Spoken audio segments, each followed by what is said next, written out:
오늘은 믿음 두 번째 시간입니다. 구원의 서정에 대해서 제가 계속해서 나누고 있죠. 그 구원의 서정을 우리 순서대로 잠시 기억해 보면 소중회신, 소명, 중생, 회개, 그리고 신은 신앙 또는 믿음 이렇게 되고요. 그 다음에 칭, 양, 성, 견, 영 이렇게 됩니다.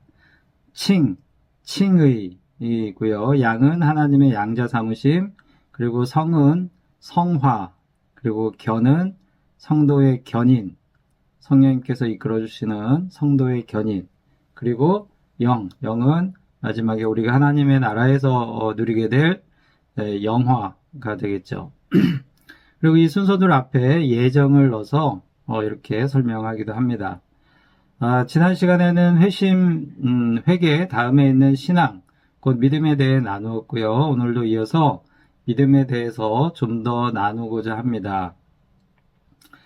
지난 시간에는 믿음이란 아브라함이 하나님께서 약속하신 땅을 본향으로 삼고 걱정과 불안에도 불구하고 나그네의 길로 기꺼이 발을 내디뎠던 것과 같이 하나님의 나라를 우리가 돌아가야 할 본향으로 삼고 이 땅에서 나그네의 삶을 살기로 마음을 먹는 것이라는 그런 말씀을 나누었었습니다. 그리고 일상에서 만난 교리라는 책의 내용을 짧게 소개하면서 믿음은 구원의 유일한 통로이며 또한 믿음은 평생에 걸친 신뢰의 여정이라는 점을 나누었죠. 믿음은 어느 한순간의 느낌이나 경험이 아닌 모든 삶의 여정을 하나님과 동행하면서 겪게 되는 여러 가지 경험을 통해서 하나님을 더욱 신뢰하게 되는 삶의 과정이라는 점을 나누었었습니다. 오늘은 전 시간에 제가 예고해 드린 바와 같이 C.S. 루이스의 책 순전한 기독교라는 책에 나오는 믿음에 대한 이야기를 중심으로 기독교 신앙의 믿음에 대해서 나눠 보고자 합니다. 혹시나 하는 마음에 높아심에서 말씀을 드리자면 성경 말씀을 나눠야 하는 시간에 왜 사람이 쓴 책에 대해서 이야기하는가라는 생각을 하실 수도 있을 것 같습니다. 설교 중에 책을 인용하거나 소개할 때는 그 내용이 성경 말씀을 이해하는데 도움을 주고 유익이 되기 때문입니다. 사람의 말을 인용하는 것도 그들의 말이 성경 말씀을 이해하는데 도움을 주기 때문일 뿐 그들의 말 자체를 성경의 권위보다 높이거나 대등하게 생각해서 소개하는 것이 아니라는 점을 분명히 말씀드립니다. 그러니 그런 점이 있어서 다른 오해는 없으시기를 당부드립니다.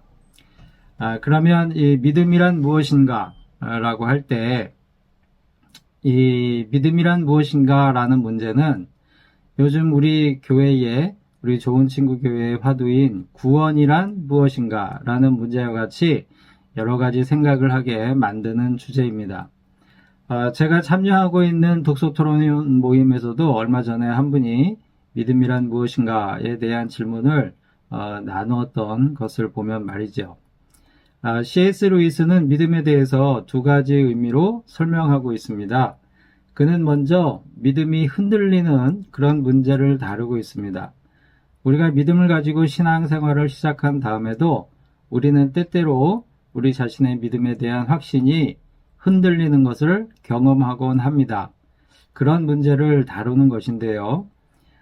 지난 시간에 제가 언급했던 교회 용어 사전이라는 책에 나오는 믿음의 정의를 보면 믿음이란 신앙의 대상을 인식하고 또 신뢰하는 전인격적인 행위라고 설명하고 있습니다.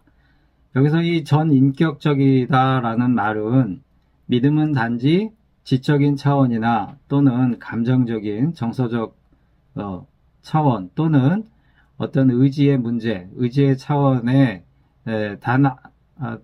어떤 한 단면으로 설명할 수 있는 것이 아니라 이 여러 가지 요소를 모두 포함하고 있다. 그런 뜻이 되는 것이죠.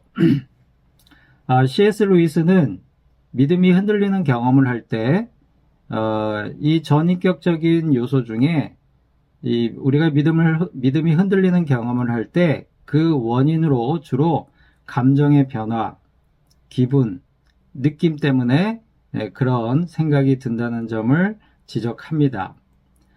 그는 인간의 정신은 이성적 사고의 전적인 지배를 받지 않는다고 말합니다. 그러니까 믿음이 흔들릴 때 그 흔들리는 것은 이성적 사고의 지배를 받으면서 흔들리는 게 아니고 이 감정적인 부분, 어떤 느낌, 감정의 변화, 그런 거에 영향을 더 많이 받는다는 것이죠. 그러면서 한 가지 예를 듭니다. 그게 뭐냐면 병원에서 수술을 받기 위해서 마취를 하는 경우에 이성적으로는 마취를 하면서 정신을 잃는다 해도 생명에는 지장이 없음을 충분히 이해하고 있어도 막상 마취를 할 때는 잘못될 수 있다는 불안한 감정, 그리고 잘못될 그 일들에 대해서 막 또 상상하게 되죠.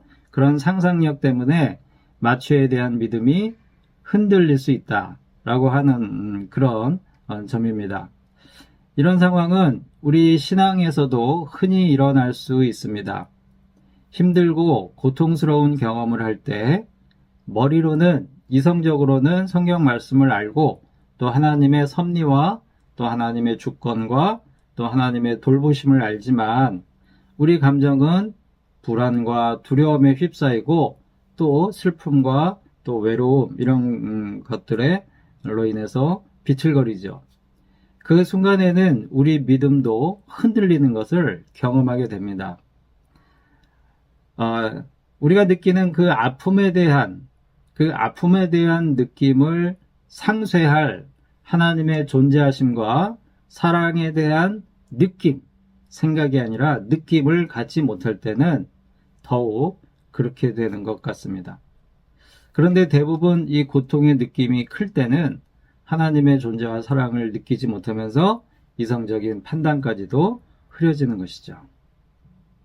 이런 의미에서 C.S. 루이스는 믿음은 아무리 기분이 바뀌어도 한 번 믿음으로 받아들인 것은 끝까지 고수하고 지켜내는, 그러니까 어떤 기분이나 감정, 느낌 이런 것들에 흔들리지 않도록 그 믿음을 이성적으로 한번 지적으로 한번 진리로 받아들인 이러한 사실들에 대해서 흔들리지 않기 위해 끝까지 고수하고 지켜내는 하나의 기술이다, 이렇게 책에서 표현을 합니다. 여기 기술이다 라고 할 때 원문을 보면 아트라는 단어를 쓰고 있어요. 기분, 감정, 느낌이라는 것은 이성적인 사고와 상관없이 변합니다. 그리스도인이면 우리가 믿는 것이 도무지 사실이 아닌 듯한 기분이 들 때가 있습니다. 그렇죠? 우리가 종종 우리가 믿는 것이 사실이 아닌 것처럼 느껴질 때가 있다는 말이죠. 그런데 또 C.S. 루이스가 말하길 반대로 자기가 무신론자 시절에도 생각을 해보면 신의 존재가 정말 사실로 느껴질 때가 있었다는 얘기를 해요. 무신론자 때에도 그러니까 신의 존재가 정말 사실로 느껴질 때가 있었다는 거죠. 기분이란 이런 것이다, 이렇게 설명을 합니다. 그런데 이 기분에 따라서 우리 믿음이 달라진다면 날씨, 우리 이동희 목사님 기도하시면서 날씨 얘기를 하셨는데 이런 그 비가 내리는 우울한 날씨, 흐린 날씨에 우리가 우울함을 느끼게 되죠. 또 위장의 소화 상태, 우리가 뭔가 음식을 먹었는데 소화가 잘 안 되고 불편한 그런 것을 느끼는 그럴 때, 그런 순간에 마치 우리가 가진 신념이 그런 것들에 좌우되는 모습을 보이는 것과 같다. 그러니까 만일 누군가 자기가 가지고 있는 굳은 신념이 이 사소한 날씨나 몸 상태에 따라서 그 신념이 왔다 갔다 한다면 우리는 그런 사람을 참 줏대가 없는 인간이다, 이렇게 취급할 수 있다라는 얘기를 합니다. 그러니까 이런 기분에 따라서 우리가 믿음이 흔들리는 그런 모습을 보일 때 바로 그렇게 비춰질 수 있다라고 하는 거죠. 그렇게 설명할 수 있는 모습이 우리에게 있을 수 있다는 거죠. 그런 의미에서 보면 믿음이란 마치 지키고 싶지 않은 도덕적 행위, 그러니까 지키기가 어려운 그런 도덕적 행위들이 있죠. 선한 행위들이 있죠. 그런 것들을 억지로라도 지키려는 마음을 갖는 것과 같다. 그래서 하나의 도덕적인 행위처럼 믿어지지 않는 느낌이 오더라도 흔들리지 않기 위해 도덕적 행위를 우리가 의도적으로 행하려고 하는 것처럼 믿음이 흔들리지 않기 위해 꼭 붙잡아야 할 그런 대상으로 믿음을 봐야 한다. 이런 설명을 하는 것이죠. 그렇게 보면 우리는 믿음의 습관을 들이기 위한 노력들이 필요하다. 이렇게 말을 합니다. 그러면서 몇 가지를 제시를 하는데, 첫째는 늘 기분이라고 하는 것은, 감정이라고 하는 것은 늘 바뀌게 마련이라는 점을 인정하라고 합니다. 그러니까 예전에 우리 한국에서 했었던 코미디 프로에 보스가 어떤 행동들을 하는데 그 옆에서 그 밑에 부하가 하는 말이 있어요. 기분 탓입니다. 뭐만 하면 옆에서 기분 탓입니다. 이렇게 얘기하는데 그 상황이 굉장히 웃겼거든요. 기분이 우리를 그렇게 만들 수 있다는 점을 인정하라는 거죠. 그러니까 믿음 자체가 흔들리는 것이 아니고 그냥 기분이 내가 그런 것을 느끼게 할 수 있다. 그 점을 인정하라고 하는 것입니다. 믿어지지 않는 느낌이 들 때 실제 나의 믿음과는 상관없이 그냥 그런 기분이 들 수 있음을 인정하라는 것입니다. 그러면 나의 믿음 자체를 의심하는 데까지는 이르지 않을 수 있습니다. 둘째는 믿는 바를 지속적으로 상기하기 위해서 중요한 핵심 교리들은 우리 정신에 새기는 것이 필요하다. 이런 이야기를 합니다. 우리 마음에 새기는 것이 필요하다. 하나님께서 신명기 6장에서 이스라엘 백성들에게 믿음을 잃지 않기 위해서 하나님의 말씀을 마음에 새기라고 명령하셨음을 보면 C.S. 루이스의 말이 하나님의 말씀을 하는 거구나 라는 것을 우리가 느낄 수 있는데요. 신명기 6장 6절에서 9절 말씀에 우리가 잘 아는 이 말씀이 나옵니다. 제가 한번 읽어보겠습니다. 신명기 6장 6절에서 9절 말씀입니다. 오늘 내가 네게 명하는 이 말씀을 너는 마음에 새기고 네 자녀에게 부지런히 가르치며 집에 앉았을 때에든지 길을 갈 때에든지 누워 있을 때에든지 일어날 때에든지 이 말씀을 강론할 것이며 너는 또 그것을 내 손목에 매어 기호를 삼으며 내 미간에 붙여 표로 삼고 내 집 문설주와 바깥문에 기록할지니라. 8절과 9절 말씀을 보면 하나님의 말씀을 내 손목에 매어 기호를 삼으며 내 미간에 붙여 표로 삼고 또 내 집 문설주와 바깥문에 기록하라고 말씀하고 있죠. 이 말씀에 따라서 유대인들은 이 정통 유대인들은 지금도 말씀을 적은 이 가죽을 이 이마에 붙이기도 하고요. 또 팔에 붙이기도 하고요. 그리고 자기들 집에 문 기둥 옆에 기둥에 조그만 말씀 그 상자를 만들어서 붙여 놓기도 합니다.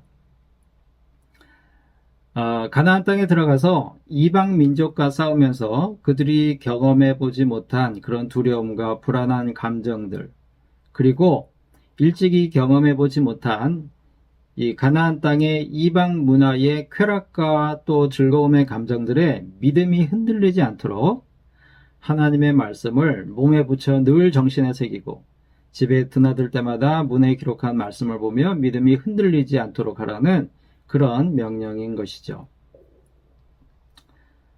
셋째는 이 신앙생활의 기본 요소에 충실할 것을 권면하고 있습니다. 신앙생활의 기본 요소라면 우리가 먼저 얘기할 수 있는 게 말씀, 그리고 기도, 찬양, 예배, 또 나아가서 구제하고 봉사하는 이러한 생활들을 떠올릴 수가 있습니다. 우리가 하나님을 사랑한다면 당연히 우러나는 행위들이긴 하지만 이러한 신앙생활을 꾸준히 하는 것은 때때로 이 감정이 흔들리는 우리 믿음을 굳건하게 지키는 데에도 큰 도움이 됩니다. 이성적 사고 활동의 결과물인 신념이라고 하는 것은 그냥 두면 희미해지고 사라질 수 있습니다.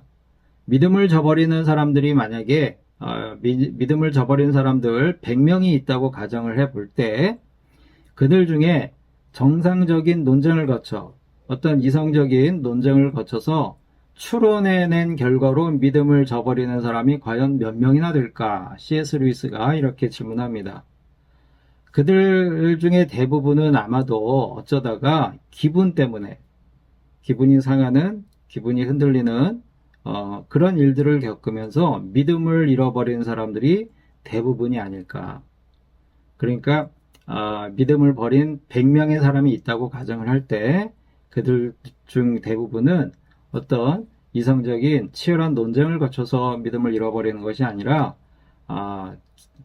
왔다가 지나가는 기분 때문에 믿음을 잃어버리는 사람들이 많을 것이다.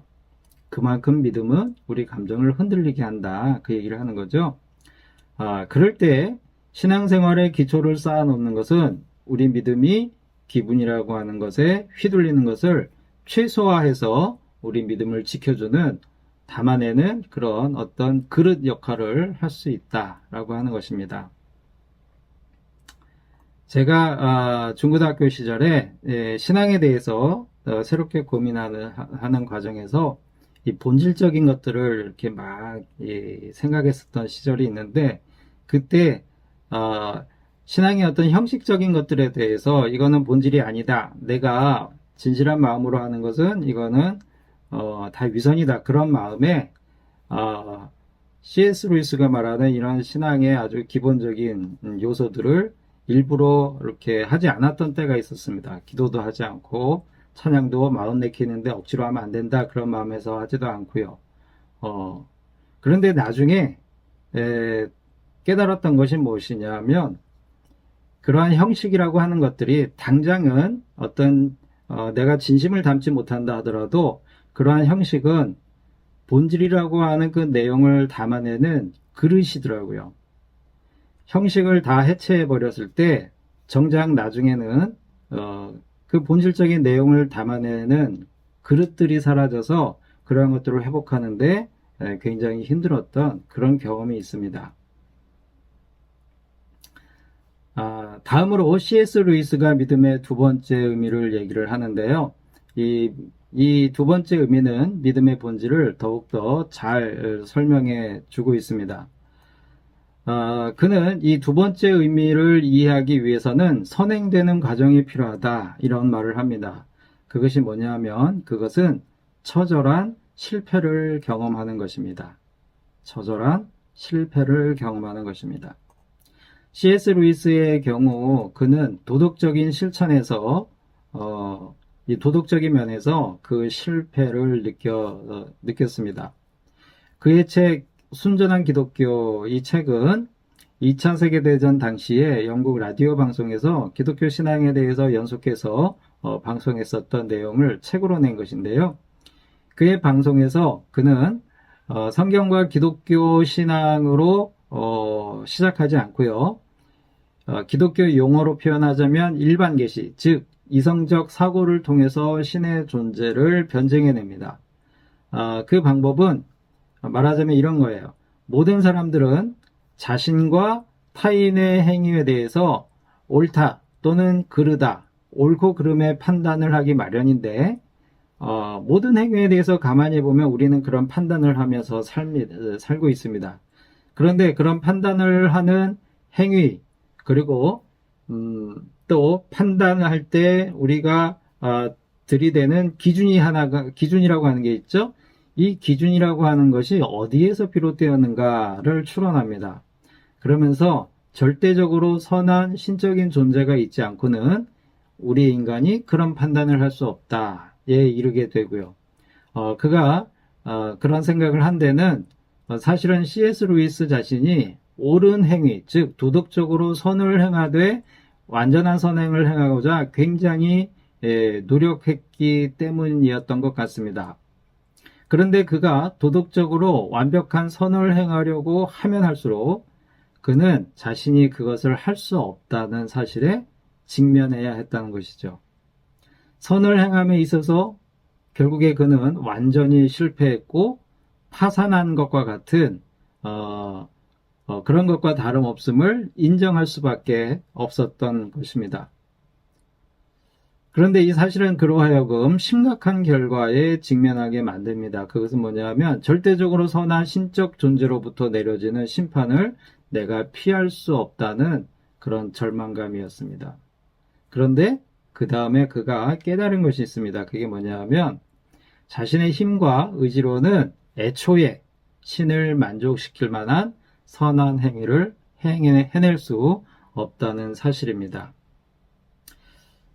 비록 자신이 어떤 면에서 도덕적인 선한 행위를 해냈다 하더라도 그가 자신의 것이라고 얘기했던 그 행위를 해낸 자신의 능력과 의지, 그것을 자신의 것이라고 느꼈었는데 사실 본인이 그것이 자신의 것이 아니라 그것 역시 전부 하나님의 것이었다. 하나님께서 주신 것이었다라는 것을 깨닫게 되고요. 자신이 아무리 노력을 한다 해도 그것은 하나님의 것을 돌려드리는 것에 불과했지 그것이 내가 한 것이 아니다라는 것입니다. 하나님의 것을 돌려드린 것에 불과하다라는 점을 설명하기 위해서 C.S. 루이스는 이런 예를 들어 말하고 있습니다. 어린아이가 아버지에게 가서 아빠, 제가 아빠 생일 선물을 사게 6펜스만 주세요. 이 영국 사람이니까 이제 영국 화폐 단위를 예로 들고 있는데요. 6펜스만 주세요 라고 말하는 것과 같습니다. 이 6펜스는 지금 환율로 하면 한국 돈으로 약 250원 정도밖에 안 되는 그런 아주 적은 금액이에요. 물론 당시 물가로는 좀 더 값어치가 있을 수 있지만 적은 돈임에는 분명합니다. 이때 물론 아버지는 돈을 줄 수 있죠. 얼마든지 줄 수 있죠. 그리고 그 돈으로 아이가 선물을 사서 사가지고 와서 아버지에게 그 선물을 드릴 때 아버지는 그 선물을 기쁘게 받을 것입니다. 그렇죠?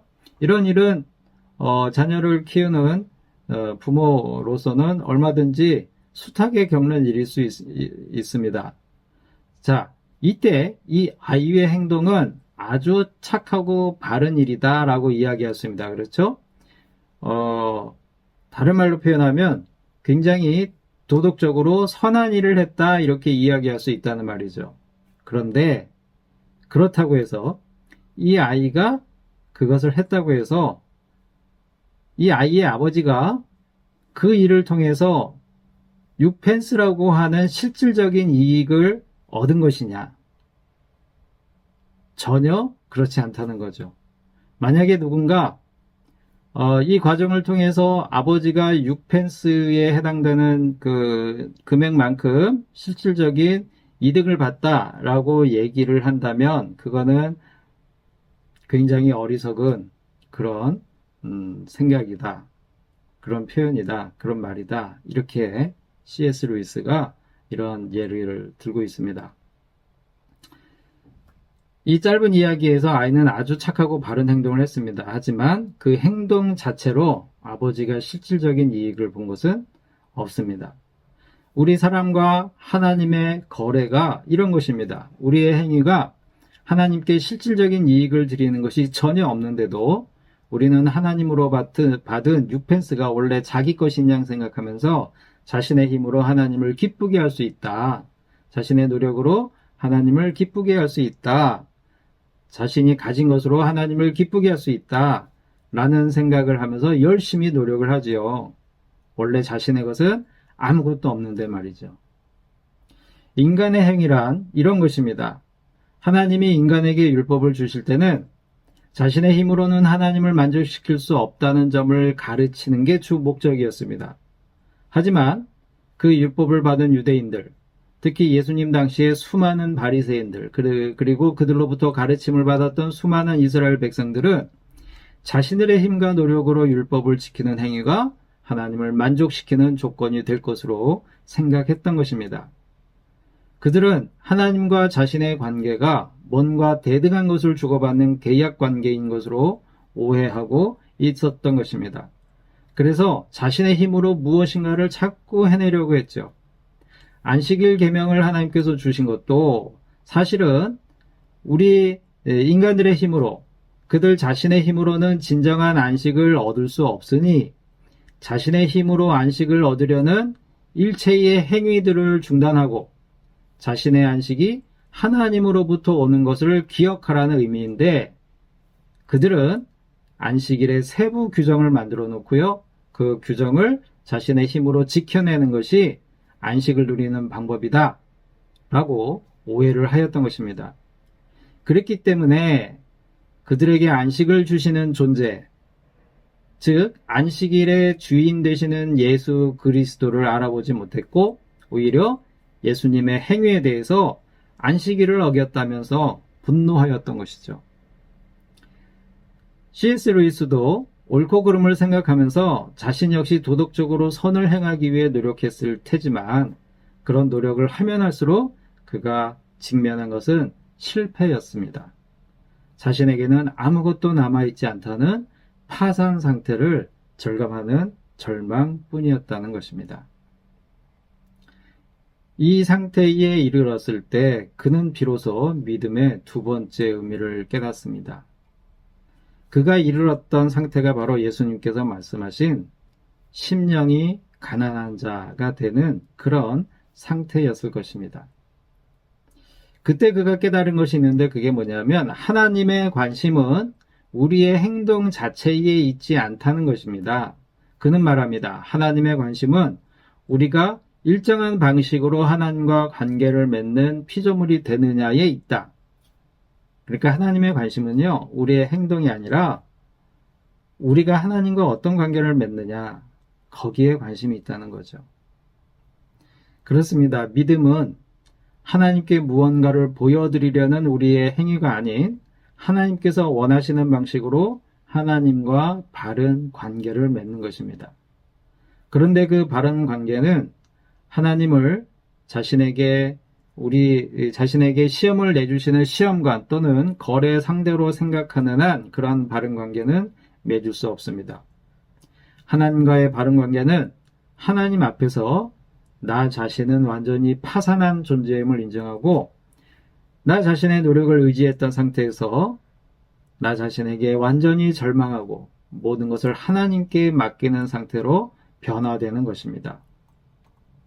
하나님께 맡긴다는 것은 또 무엇일까요? C.S. 루이스는 그리스도를 전적으로 신뢰한다는 뜻이라고 설명하고 있습니다. 그는 이렇게 설명합니다. 자신이 실패한 삶을 완벽하게 살아내신 예수님께서, 그러니까 C.S. 루이스가 도덕적인 행위들을 완벽하게 실천해 보기로 했는데 그는 실패했죠. 그런데 그 도덕적인 삶을 완벽하게 살아내신 유일한 존재가 있습니다. 그분이 누구냐면 예수님이라는 거죠. 그렇게 자신이 실패한 삶을 완벽하게 살아내신 예수님께서 C.S. 루이스 자신도 그렇게 살 수 있도록 자신의 부족함을 채워서 그리스도를 닮아가게 하시고 하나님의 아들됨에 자신도 참여시켜 주실 것을 신뢰한다는 것입니다.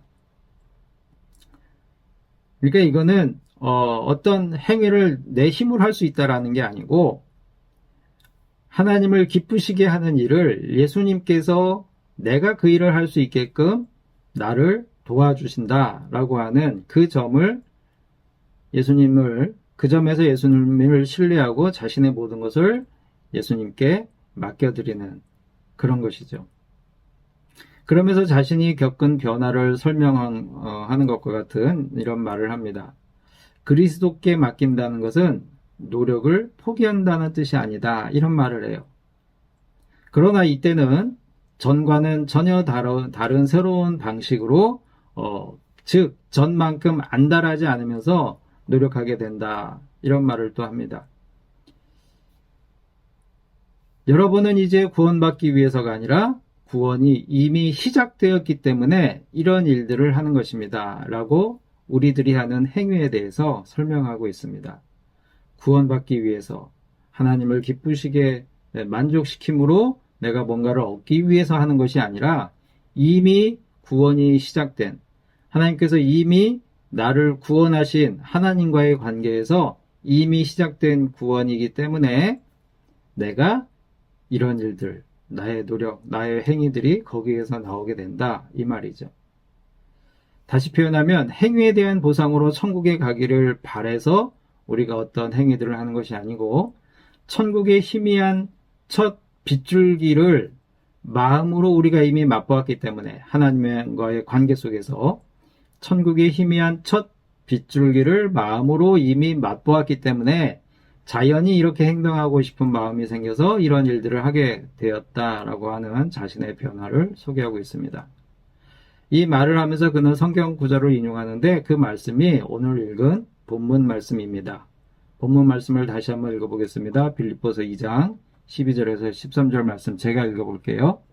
그러므로 나의 사랑하는 자들아 너희가 나 있을 때뿐 아니라 더욱 지금 나 없을 때에도 항상 복종하여 두렵고 떨림으로 너희 구원을 이루라. 너희 안에서 행하시는 이는 하나님이시니 자기의 기쁘신 뜻을 위하여 너희에게 소원을 두고 행하게 하시나니. 아멘. 노력을 포기하는 것이 아니기 때문에 하나님의 말씀에 복종하는 일에 두렵고 떨림이 있습니다. 하지만 그 노력은 이제 나만의 노력이 아닙니다. 왜냐하면 하나님께서 내 안에서 행하시기 때문입니다. 그래서 천국의 희미한 첫 빗줄기를 마음으로 맛보고 그것이 우리에게 소원이 되는 것입니다. 아브라함이 돌아가고자 했던 본향이 어떤 곳인지 우리가 이 땅에서 잠시 맛보고 그것을 소망하게 된다는 것이죠. 사랑하는 성도 여러분, 우리 믿음의 본질은 무엇이 되느냐, 어떤 삶을 사느냐 전에 하나님과 어떤 관계를 맺느냐에 있습니다. C.S. 루이스는 도덕적인 삶에서 실패와 좌절을 반복하며 깊이 절망했을 때 비로소 믿음의 의미를 깨달았고 자신의 삶의 문제를 비로소 하나님께 전적으로 맡기고 주님을 신뢰하게 되었습니다.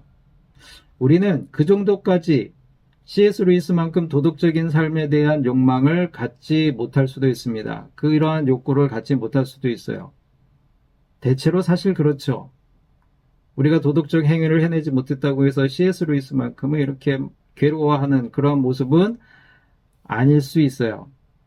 하지만 우리 나름의 삶의 목표가 있고 원하는 삶이 있습니다. 그런데 그것을 이루지 못하면서 오는 절망감은 C.S. 루이스와 마찬가지일 것 같습니다.